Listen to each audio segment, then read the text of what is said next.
Lorsque nous étions encore des pécheurs, nous avions l'habitude de vivre et de travailler selon notre sagesse, en accomplissant beaucoup de choses contraires à la nature de Dieu. Et maintenant que nous sommes sauvés, nous pouvons encore penser pouvoir utiliser notre sagesse pour servir Dieu et pour l'aider selon notre propre appréciation.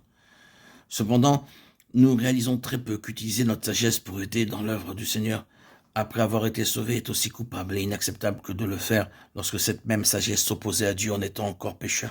Le Seigneur n'a pas besoin d'être aidé par notre sagesse. Il abhorre autant l'assistance de la sagesse de l'homme irrégénéré que celle de la sagesse de l'homme régénéré.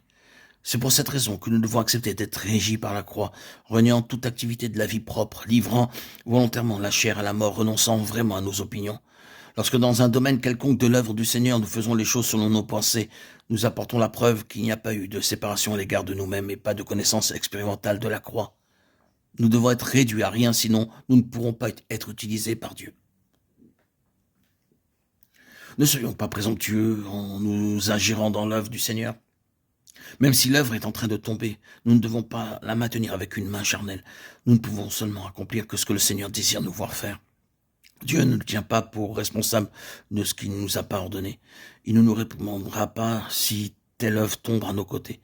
En fait, tous les actes présomptueux résultent de ce que la croix n'a pas traité la sagesse de l'homme. Ce que le Seigneur désire de nous aujourd'hui et ce que nous devons fermement retenir, c'est simplement ceci. Nous devons faire ce que Dieu nous a commandé et ce qu'il ne nous a pas commandé, nous ne devons pas le faire. Nous devons rester à notre place. Quelques-uns peuvent juger cette voie trop étroite, disant « Notre œuvre ne sera-t-elle pas trop ordinaire si nous suivions cette règle ?» Mais un jour, ils sauront si oui ou non cette voie est droite. En ce jour-là, ils verront que toute œuvre hors de la volonté de Dieu est inutile et sans valeur. Tout ce qui est fait en dehors de la volonté divine n'échappera pas au verdict réprobateur du jugement de Christ. Dieu ne demande pas si nous l'avons aidé ou pas, il déclare seulement que nos mains ne doivent pas toucher l'arche. S'il n'en était autrement, nous devrions mourir. Il aurait mieux valu que l'arche tombe. Dieu n'aime pas qu'on lui vienne en aide sans un ordre de sa part. Toutefois, combien de fois nous pensons aider Dieu lorsque nous faisons face à des besoins extérieurs? Mais n'est-ce pas terrible que des serviteurs de Dieu puissent se servir de leurs mains charnelles pour lui venir en aide comme le fit Uza, comme nous le lisons dans 2 Samuel 1:7? Pourront-ils être exempts du jugement de Dieu? Soyons donc des gens avisés pour considérer que ce dont nous avons tous besoin, c'est de prendre garde aux ordres de Dieu. Tout ce qui est fait pour répondre à l'urgence d'un besoin particulier sans s'attendre à un ordre divin ne peut pas être accepté par Dieu.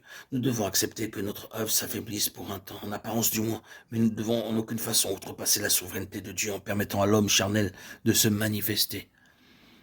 Dieu n'a nul besoin que la chair l'aide dans son œuvre. Elle jugera sûrement toute l'activité de la chair.